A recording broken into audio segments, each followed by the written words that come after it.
We're going to turn now to the week's other big story, the president's decision to take executive action on immigration on Friday. He signed orders that protect 5 million of the 11 million immigrants here illegally from deportation and allows them work permits. They'll have to pay a registration fee and future taxes.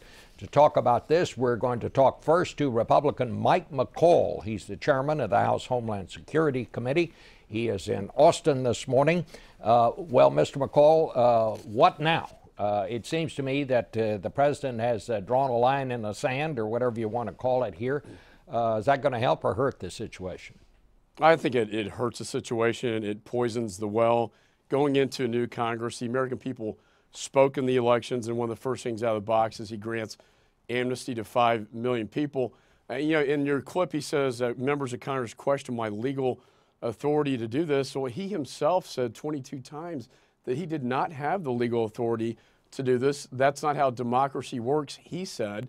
So I think this is a bit of a threat to our democracy. And Bob, regardless of where you stand on this issue, and I understand it's an emotional issue, but there's a right way to do this and a wrong way to do it. And I think the right way to do it is to work with Congress to get real results and solutions. All right. Well, let's say he has said what he has said. So what will Republicans do? Are you planning on getting some legislation together and sending it to the White House, or will you just try to block? Some people like Ted Cruz are saying, let's just hold up every nomination that he sends up to the Congress. Other people, I mean, there's even some talk, really not serious at this point, of maybe impeachment might be something to think about. What do you think Republicans ought to do next? Well, I think the impeachment, listen, the constitutionality issue will be determined by the courts. I know there are various lawsuits. My state, now governor, attorney general, now governor, is filing a lawsuit against us. The courts will decide that issue. But I want to make one thing very clear. We are not going to shut the government down. But we are going to shut down this president and his actions as it pertains to granting amnesty to 5 million people. And so we are looking at various options on the table right now, including the power of the purse, things that we can do to stop this in the short term. In the long term, to your question, Bob, I think it's incumbent upon Republicans to come up with our own agenda, a positive, constructive agenda, which will lead, I believe, with my committee's bill, and that would be the border security bill. We have to get that security piece done to have intelligent immigration reform, and that's not being done right now.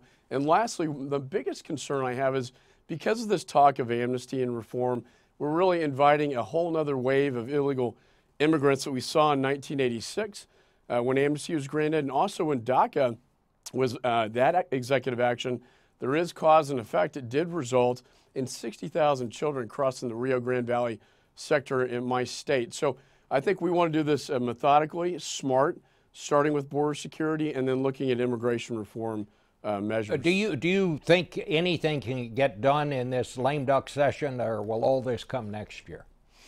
I think the agenda comes next year. I think in the short term, with the lame duck, we have to figure out how we're going to keep the government open and not shut it down, and at the same time deal with this executive action, which I think overwhelmingly the American people are rejecting because of the way it was done. Again, he circumvented the will of the American people, circumvented the Congress that has authority under the Constitution to make laws. His is to faithfully execute the laws, and I believe he's failed in that responsibility. Is there unity yet among Republicans? I mean, I hear what you're saying this morning. You sound very much taking the position that John Boehner and Mitch McConnell, the leaders of the Congress and the Senate, are taking. But you know as well as I do, there are others in your party that have different ideas here.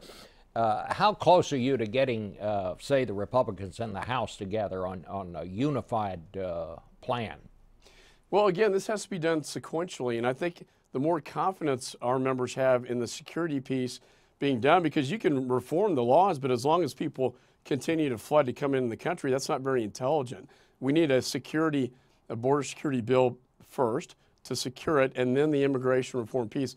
I will tell you, yeah, we're going to have divisions in our conference, but I think most of us understand that we have now been given a mandate to govern, to pass things out of the Congress, to deal with the challenges that are out there, and this is one of the biggest challenges and probably most difficult ones to fix. But I think there are leaders in our conference who are willing to move forward to fix a broken system. All right. Well, Mr. Chairman, thank you so much for being with us this morning.